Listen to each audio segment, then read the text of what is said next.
नमस्कार, news capital express में आपका स्वागत है। मैं हूं आपके साथ अंकिता। चलिए बढ़ते हैं मुख्य खबर की ओर। राजधानी भोपाल में ह्यूमन ट्रैफिकिंग का बड़ा और सनसनीखेज मामला सामने आया है। पुलिस ने 2 साल बाद नाबालिग को अशोकनगर से बरामद किया है। जानकारी मिली है कि युवती 3 लोगों को बेचने के बाद चौथे युवक को बेची गई थी और बेचने के बाद उसकी शादी कर दी गई थी। फिलहाल युवती अपने ससुराल में रहना चाहती है, लेकिन पुलिस बयान दर्ज करने के लिए उसे अपने साथ लेकर आई है। पुलिस सूत्रों का कहना है कि पीड़िता को 25 साल का बताकर शादी करवाई गई थी, लेकिन अभी वह नाबालिग है और अगले महीने बालिग होने जा रही है। पीड़िता ने पुलिस को बताया कि उसकी मां का देहांत हो गया और पिता को उसने कभी नहीं देखा। वह अपने मामा के साथ रहती थी। मामा ने भी उसके साथ कई बार शारीरिक शोषण किया, जिससे परेशान होकर वह घर से चली गई थी। जब वह ऑटो में बैठी तो ऑटो वाले ने भी उसकी मजबूरी का फायदा उठाकर होटल ले जाकर उसके साथ दुष्कर्म किया। इस मामले में पुलिस ने बताया कि नाबालिग को 2 लाख रुपए में बेचा गया था। जिसने लड़की को खरीदा उसे गिरफ्तार किया गया है। एक दंपति पीड़िता के मामा और ऑटो वालों को भी इसमें आरोपी बनाया गया है। साथ ही पीड़िता के फर्जी डॉक्यूमेंट बनाने वाला भूपेंद्र अभी फरार है। उसकी गिरफ्तारी के प्रयास किए जा रहे हैं। पुलिस के मुताबिक 2 साल में नाबालिग को 3 से 4 बार बेचा गया और उसके साथ शारीरिक शोषण भी किया गया था। इसमें नाबालिग ने 5 से 6 लोगों के नाम भी बताए हैं, जिसमें उसका सगा मामा भी शामिल है। बताया जा रहा है कि अशोका गार्डन से अपहरण करके नाबालिग को रायसेन ले जाया गया, जहां से कई दूसरे अन्य स्थानों पर बेचा गया था। जानकारी के अनुसार साल 2023 में 15 वर्षीय नाबालिग का अशोका गार्डन थाना क्षेत्र से अपहरण कर लिया गया था। तभी से मामले की जांच की जा रही थी। पुलिस को करीब 2 दिन पहले जानकारी आई कि किडनैप की गई लड़की अशोक नगर में रह रही है। पुलिस की एक टीम अशोक नगर के लिए रवाना हुई। अब पुलिस की विशेष टीम इस मामले की जांच कर रही है। गौरतलब है कि मामले में शामिल दंपति पर पहले भी ह्यूमन ट्रैफिकिंग और दहेज के आरोप लगे हैं। फिलहाल पुलिस जांच कर रही है।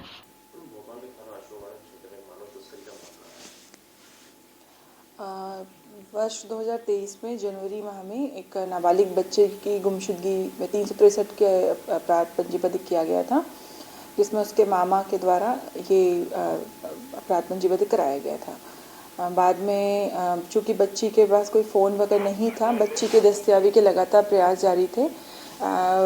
बच्ची ने विगत वर्ष 2024 में नवंबर में इंस्टा आईडी से अपने परिवार से संपर्क किया था, अपने मामा से और अपने भाई से। उसके आधार पर बच्ची की पतारसी का प्रयास हुआ और उसके आधार पर पता चला कि बच्ची इस समय जिला अशोकनगर में है, उसकी उपस्थिति है। उस आधार पर बच्ची को दस्तयाब किया गया है 23 जनवरी 2025 को। बच्ची से पूछताछ में बताया बच्ची ने कि बच्ची की माता का देहांत होने के पश्चात वो अपने मामा के घर के पास अपने भाई के साथ रहती थी और 15 वर्ष की आयु से ही बच्ची का उसके मामा के द्वारा भी शोषण किया जा रहा था शारीरिक। उससे व्यथित होकर बच्ची जनवरी 2023 में घर से चली गई थी और जब वो प्रभात चौराहे पर आके रात में बैठी हुई थी तो वहाँ उसको एक ऑटो चालक के द्वारा उसको थोड़ा अपने कॉन्फिडेंस में लिया गया। फिर ऑटो चालक ने उसको अपने साथ ले जाकर एक होटल में उसके साथ दुष्कर्म किया। बच्ची समय नाबालिग थी और उसके बाद उस ऑटो चालक ने उसको एक अन्य दंपत्ति हैं महक यादव और आशुतोष वाजपेयी ने एक तरह से बेच दिया और उसके साथ उसके साथ प्रोस्टिट्यूशन का काम कराने और उसके बदले कमीशन के संबंध में इनके बीच में बात हुई। तब से लगातार महक और आशुतोष वाजपेयी और उनके सहयोगियों के द्वारा उस बच्ची को अलग अलग स्थानों पर, उस नाबालिग बच्ची से इस तरह का कार्य कराया गया। बच्ची को विगत वर्ष अक्टूबर में उसको 25 वर्ष की उम्र का बताकर उसका फर्जी आधार कार्ड बनाकर नाम बदलकर उसकी शादी 2 लाख रुपए लेकर अशोकनगर जिले के एक जैन परिवार से की गई थी और परिवार जो ससुराल वाले हैं उन्हें उसकी आयु 25 वर्ष बताई गई थी और उसका नाम बदला हुआ था। अभी अपने बच्ची वहीं ससुराल में थी और उसको बताया गया था कि 1 हफ्ते के बाद तुम वहाँ से जितना भी सामान वगैरह लेके निकल सको तो लेंगे, पर चूँकि बच्ची आना नहीं चाह रही होगी तो ये तब से वहीं पे है, तो वहीं से इसे दस्तयाब किया गया है। इसमें 7 आरोपियों पर इसमें उस संबंध में धाराएं बढ़ाई गई हैं। पॉक्सो एक्ट में भी इसमें धाराएं वृद्धि हुई है और 7 आरोपी बनाए गए हैं, जिसमें से 6 की गिरफ्तारी हो चुकी है। मैडम, आरोपियों से पूछताछ में और पता चला कि इससे पहले भी उन्होंने इस घटना को अंजाम दिया। ये आरोपियों में महक यादव, आशुतोष वाजपेयी, ये सब पुराने अपराधी हैं और इस तरह की घटनाओं में पहले भी वो उन पे कई अपराध दर्ज हैं। इस प्रकार से और कितनी लड़कियों को उन्होंने सप्लाई किया? अभी उस बारे में पूछताछ की जा रही है। अभी 4 आरोपियों को पीआर में लिया गया है, उनसे पूछताछ हो रही है। उज्जैन महाकाल महालोक में स्थित मानसरोवर भवन प्रथम तल प्रोटोकॉल कार्यालय के समीप श्री महाकालेश्वर मंदिर में प्रबंध समिति द्वारा 10 बेड के चिकित्सालय का संचालन किया जाता है। श्री महाकालेश्वर मंदिर प्रबंध समिति के प्राथमिक उपचार केंद्र में श्री महाकालेश्वर मंदिर प्रबंध समिति के अधिकारियों, पुजारी, पुरोहितों व कर्मचारियों हेतु श्री महाकालेश्वर मंदिर प्रबंध समिति के अध्यक्ष एवं कलेक्टर श्री नीरज कुमार सिंह के निर्देश अनुसार मुख्य चिकित्सा एवं स्वास्थ्य अधिकारी जिला चिकित्सालय के मार्गदर्शन में सामान्य स्वास्थ्य शिविर का आयोजन किया गया। मंदिर प्रबंधन समिति द्वारा संचालित चिकित्सा इकाई के डॉक्टर देवेंद्र परमार ने बताया कि मंदिर प्रबंधन समिति के माध्यम से प्रातः सामान्य स्वास्थ्य परीक्षण शिविर के आयोजन किए जाते रहे। इसी क्रम में प्रातः 10 से दोपहर 2 बजे तक जिला चिकित्सालय के सहयोग से सामान्य स्वास्थ्य परीक्षण शिविर का आयोजन किया गया। मंदिर प्रबंध समिति के द्वारा समय समय पर कई प्रकार के शिविरों का आयोजन किया जाता है। जैसे पूर्व में भी नेत्र रोग से संबंधित शिविर आनंद द्वारा लगाया गया था। इसके अलावा CHL जो पूरा था उसके माध्यम से लगाया गया है। और उसी क्रम में आज के दिन में हमने स्वास्थ्य शिविर का आयोजन किया गया है, जिसमें मंदिर कर्मचारियों की जाँच की जा रही है। रूटीन की जाँचें होगी। जबलपुर के गोलपुर थाना अंतर्गत त्रिमूर्ति स्कूल के सामने रहने वाले मोहम्मद हसन की बेवा एवं उसके बच्चे और रिश्तेदारों के साथ क्षेत्र के ही कुछ सामाजिक तत्वों द्वारा मारपीट कर उनकी संपत्ति पर कब्जा किए जाने का वाक्य सामने आया है। प्राप्त जानकारी के अनुसार मोहम्मद हसन के इंतकाल के बाद से क्षेत्र के कुछ लोगों का उनकी संपत्ति पर कब्जा करने का मन था। मृतक मोहम्मद हसन के 40वें के दिन जब मृतक की पत्नी और उसके रिश्तेदार घर पर थे, तभी अचानक आरोपी आए और उन्होंने मृतक के परिजनों के साथ मारपीट कर उन्हें प्रॉपर्टी खाली कर देने की बात कही और प्रॉपर्टी खाली न करने पर जान से मार देने की धमकी दी। पीड़ित परिजनों ने तत्काल ही इसकी सूचना गूगल पर थाने में दी। इधर घोलपुर पुलिस ने पीड़ित की शिकायत पर मामला दर्ज करते हुए जांच शुरू कर दी है। जी, कहाँ से आए आप लोग, क्या दिक्कत है? जी, मैं रद्दी चौकी रामनगर संजीवनी हॉस्पिटल की रहने वाली हूँ।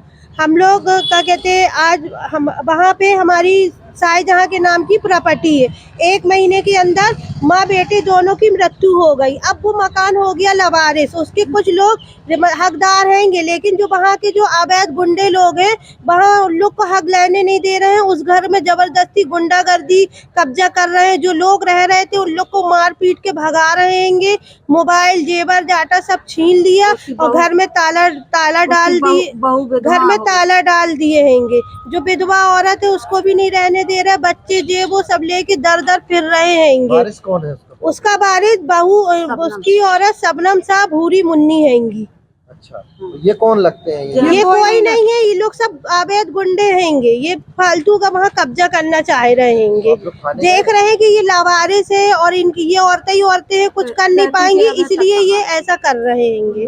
आप लोग थाने गए? हम लोग थाने गए रहे, वहाँ पे यही सारे लोग सब कब्जा मतलब घेर के थाने को खड़े रहे। और जहाँ हम लोग को इन लोगों ने रामनगर नवम्बे स्कूल के पास मारा गया तो वहाँ हमसे कह रहे थे कि थाने आओ, अगर थाने के आसपास भी तुम लोग दिखे तो वहीं तुम लोग को लुटेर के मारेंगे। हम लोग डर के मारे थाने नहीं गए। एसपी कार्यालय गए। एसपी कार्यालय में हमारी माँ की तबीयत बिगड़ी और हम लोग यहाँ पे विक्टोरिया लेके आएंगे उनको।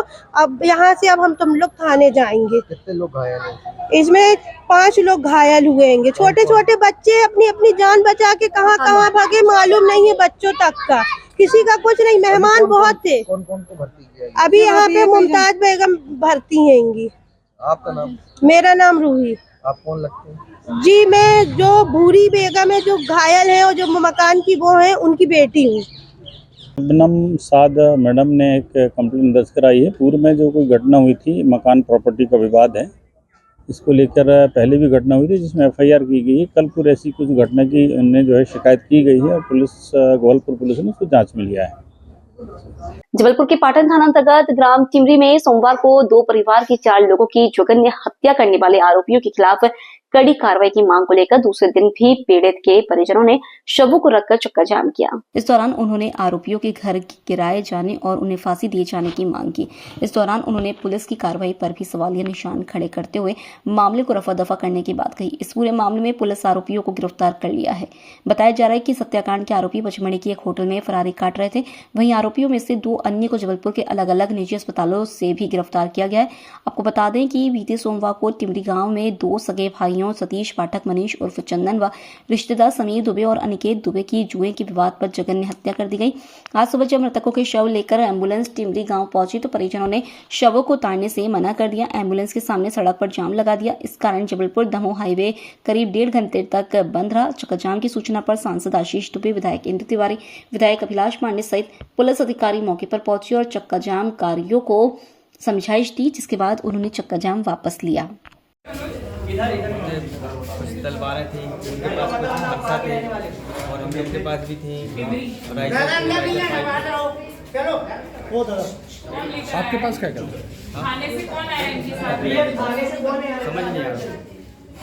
मनोज साहब, आपका नाम क्या है? कौन आया थाने से?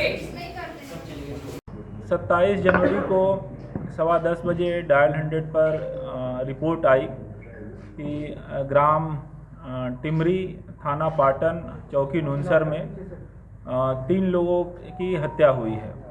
उस घटना की सूचना तत्काल सभी अधिकारियों को दी गई, जिसमें चौकी, थाना, एसडीओपी, मुझ पुलिस अधीक्षक, आईजी साहब सभी को बताया गया। घटने की गंभीरता को देखते हुए सभी लोग स्पॉट पर रश किए। चौकी वाले चूँकि नज़दीक थे, सबसे पहले पहुँचे, फिर थाना प्रभारी और एसडीओपी पहुँचे। उसके बाद एडिशनल एसपी ग्रामीण सूर्यकांत शर्मा जी, आनंद कलदागी साहब और शहर के अन्य भी थाना प्रभारी वहाँ पे मौके पे भेजे गए। चूँकि घटना गंभीर थी, उसमें पाया गया कि 3 लोग वहाँ से भेजे गए हैं अत्यंत गंभीर हालत में और 3 लोगों के शव वहाँ पे मौके पर हैं। जो व्यक्ति इलाज के लिए गए थे उसमें से एक व्यक्ति की वहाँ अस्पताल में मृत्यु भी हो गई। कुल इसमें 4 लोगों की इस तरह से हत्या का प्रकरण था, जिसमें कुंजन पाठक, चंदन पाठक, समीर दुबे और अनिकेत दुबे जिनकी मृत्यु हो गई और मुकेश दुबे, विपिन दुबे घायल थे जिनका इलाज चल रहा था।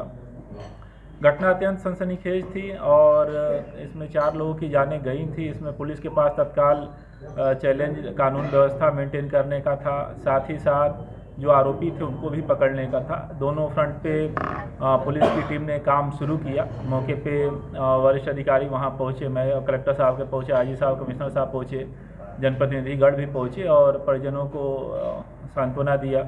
उसके बाद बॉडी पीएम इत्यादि के लिए रवाना हुई और आगे की कार्रवाई बढ़ी।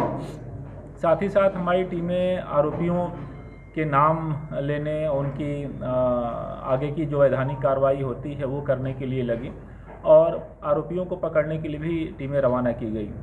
इसमें जब कल शाम को घायल व्यक्ति मुकेश दुबे की तरफ से एफआईआर लिया गया तो उसमें कुल 9 नाम उनके द्वारा बताए गए कि इन लोगों के द्वारा घटना की गई है।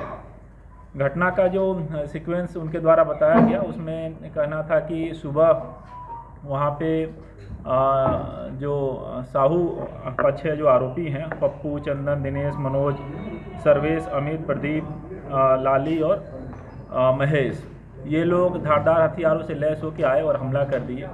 जो जांच पड़ताल में चीज़ें आई हैं कि सुबह करीब 9:30 से 10 के बीच में वहाँ पे एक साहू तरफ के व्यक्ति थे और पाठक तरफ के व्यक्ति थे, इनका विवाद हुआ। उसमें मनोज साहू नाम का व्यक्ति अपने घर गया और अपने घर परिवार के सभी लोगों को एकत्रित करके वहाँ पे आया। साथ ही साथ जो पाठक परिवार के लोग थे, इनको भी जानकारी लगी कि चौराहे पे विवाद हुआ है, तो वो भी मौके पे पहुँचे। जो आरोपी थे वो धारदार हथियारों से लैस थे और उन्होंने बिना कुछ देखे लगातार हमला किया, जिसमें ये पूरी घटना कारित हुई और 4 लोगों की इसमें मृत्यु और 2 लोग अत्यंत रूप से गंभीर घायल हुए। आरोपियों की तलाश के लिए टीमें लगातार सक्रिय थीं। इसमें मुखबिरी लगातार ली जा रही थी। बाकी भी जो तकनीकी चीज़ें हो सकती हैं उनका जानकारी लिया जा रहा था। साथ ही साथ गांव में शांति व्यवस्था के लिए भी पुलिस बल और अधिकारी लगे हुए थे।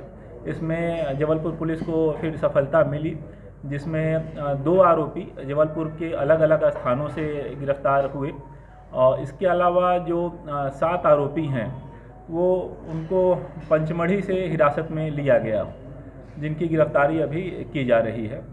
इन आरोपियों में जो नामजद आरोपी थे कुल 9 बताए गए थे, उनमें से सब 8 आरोपियों को अरेस्ट किया गया है। साथ ही साथ एक अन्य व्यक्ति का भी नाम आया है जो घटना में शामिल था, उसको भी अरेस्ट किया गया है। इस तरह से ये पूरी घटना में पुलिस ने काम किया है। और जो टीम लगातार दिन रात देखे बिना इसमें लगी रही, उन सभी टीमों को मेरी तरफ से और आईजी महोदय की तरफ से पुरस्कार भी दिया जाएगा। बाकी इस पूरी घटना को एक चिन्हित अपराध के रूप में लिया जा रहा है और इसमें प्रयास रहेगा कि आरोपियों को सख्त से सख्त जल्दी ट्रायल करा के सजा दिलवाई जाए। वो पुलिस टीम जिसके पास शिकायत पहुंची थी और कार्रवाई नहीं की गई, जैसा तब लगातार सामने प्रकाश में आ रहा है, उन पर कार्रवाई सुनिश्चित होगी।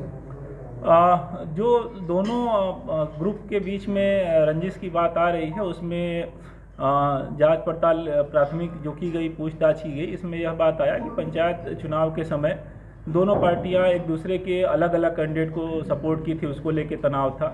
इसके अलावा एक मुद्दा आया किसी के खेत पे जुआ खिलाने को लेके, बाबी साहू करके व्यक्ति है, उसका विवाद हुआ था आरोपी पक्ष के जो साहू लोग हैं उन लोगों से, जिसमें पाठक के जो मृतक हैं ये भी उनके सहयोगी बताए गए थे। इस घटना तनातनी को लेके इनका विवाद भी हुआ था, जिसमें थाने में अपराध दर्ज किया गया था और मृतक पक्ष के लोग इसमें आरोपी थे। इसमें जो पूरा दोनों पक्षों का आपराधिक रिकॉर्ड निकाला गया है, तो उसमें जो 9 आरोपी बताए गए हैं उसमें से 6 लोगों के पुराने आपराधिक रिकॉर्ड, साथ ही साथ जो मृतक और घायल हैं उसमें से 4 लोगों के आपराधिक रिकॉर्ड आए हैं। तो जैसा पूरा घटनाक्रम है और ये वाला पक्ष है कि क्या यह घटना सही समय से कार्रवाई होती रोकी जा सकती थी या कुछ ऐसा लापरवाही है, इस संबंध में एक अलग से जांच आदेशित की गई है, जिसकी फाइंडिंग के आधार पर आगे और कार्रवाई होगी। फिलहाल जो नुनसर के चौकी प्रभारी हैं उनको लाइन अटैच किया गया है। लोगों के प्रति विश्वास दिलाने का काम पुलिस का होता है। सड़क पर 4 लोगों की सामूहिक हत्या कर दी है, जो वहाँ के वकीलधारी व्यक्ति हैं, जितने भी हैं रिस्पॉन्सिबल। ये चीज़ का कोई अंत नहीं है, जिम्मेदारी कहाँ तक जाएगी। अगर चौकी प्रभारी है, थाना प्रभारी हैं, एसपी हैं, उसके ऊपर अधिकारी हैं, तो जो फैक्ट होता है, पुलिस एक प्रोफेशनल एजेंसी है, आप सभी जानते हैं समाज में कितना भी पुलिस प्रयास कर ले, कुछ कुछ घटनाएं होती हैं। इस घटना के संबंध में जैसा मैंने बताया एक अलग से जांच आदेशित की गई है। निश्चय ही जो अगर लापरवाही पाई जाती है, गलती पाई जाती है, तो सख्त से सख्त कार्रवाई होगी। साथ ही साथ पुलिस विभाग एक ऐसा विभाग है, किसी भी विभागों की अपेक्षा यहाँ ज़्यादा अनुशंसात्मक कार्रवाइयाँ होती हैं, ज़्यादा सस्पेंशन होते हैं, ज़्यादा टर्मिनेशन होते हैं। हर साल सैकड़ों की संख्या में लोग नौकरी से निकाले भी जाते हैं। तो जैसा मैंने बताया, ये अगर लापरवाही पाई जाती है तो बिल्कुल कार्रवाई होगी। सिर्फ इसलिए कि कहीं बड़ी घटना हो गई, पूरी चौकी को या फिर पूरे थाने को कार्रवाई की जद में लेना बिना जांच के उचित नहीं है। आपने आने के बाद तमाम थानों में, तमाम क्राइम ब्रांच में ट्रांसफर कर दिए, सारी दुरुस्त किया, लेकिन उसके बाद भी आपको लगता है कि अपराध पे लगाम लगाना कामयाब है पुलिस? अब जैसा ये पूरा घटना है, तत्कालिक घटना थी और उसमें लोग एकत्रित हुए, अचानक से वहाँ पे ऐसी स्थिति बनी, तो उसका कोई इफ बट का, जैसे मैंने कहा, अंत नहीं है प्रश्नों का और जवाबों का। जीवित समाज है, इसमें इतने सारे लोग रह रहे हैं, अलग अलग मानसिकता के रह सकते हैं, सबकी मानसिकता पुलिस नियंत्रित नहीं कर सकती। अपने पास कानून में जो दिए गए प्रावधान है, जिसमें बाउंड्री करना, जिला बदर करना, NSA करना, वो सब कार्रवाइयाँ पुलिस करती है और इस प्रकरण में भी जैसा मैंने बताया जांच आदेशित की गई।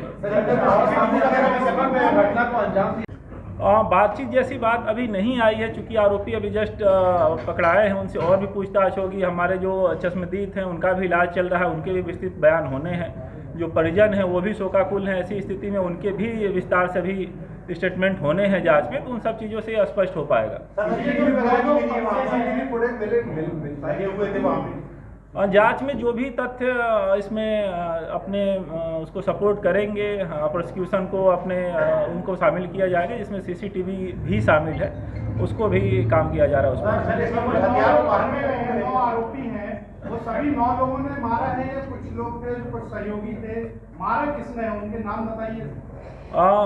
जो फरियादी के द्वारा बताया गया है उसमें सभी लोग शामिल रहे। सर, वाहन मिला है, हथियारों के संबंध में आगे और जब्ती की। गोली का अभी नहीं आया है, बाकी जांच में चीजें ऐसी आएंगी।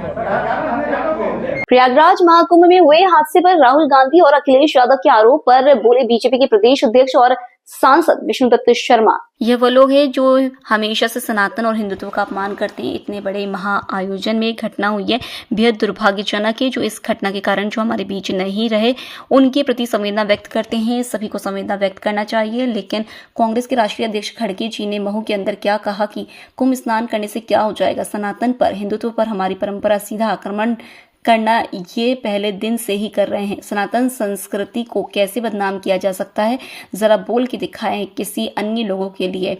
जो घटना घटी है उस पर सरकार, माननीय प्रधानमंत्री जी, माननीय गृह मंत्री जी लगातार संवेदनशीलता के साथ व्यवस्थाओं में लगे हैं। लेकिन कांग्रेस ऐसे आरोप प्रत्यारोप करे, ये दुर्भाग्यजनक है। ऐसे लोगों को जनता जवाब देती है और आगे भी देती रहेगी।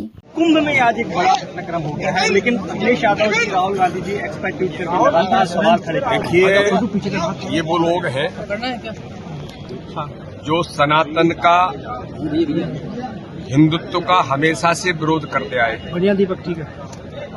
इतने बड़े महा आयोजन में, दुनिया का सबसे बड़ा आयोजन, अगर किसी दुर्घटना के कारण से दुर्भाग्य है कि ऐसी दुर्घटना के कारण से हमारे भाई और बंधु